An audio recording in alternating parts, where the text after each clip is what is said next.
con món lệ xèn mô vẫn yêu tí nở bôi má lệ yên ơi má lệ trái ơi má thử ya bi thư thử ya bi lối xuống xứ khâu quay cả bần con cả phiền cơn muốn xứ giới tê muốn xứ giới yêu hậu cả phiền cơn yên ra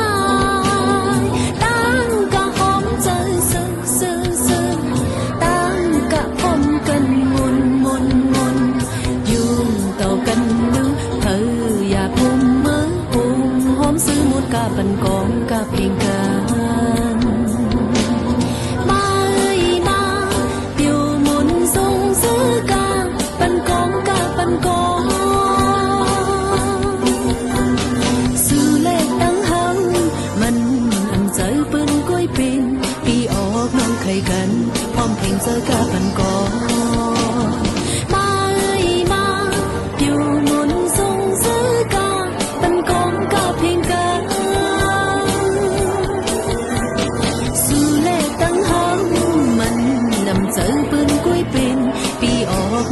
gần hôm phiền giờ cả phần con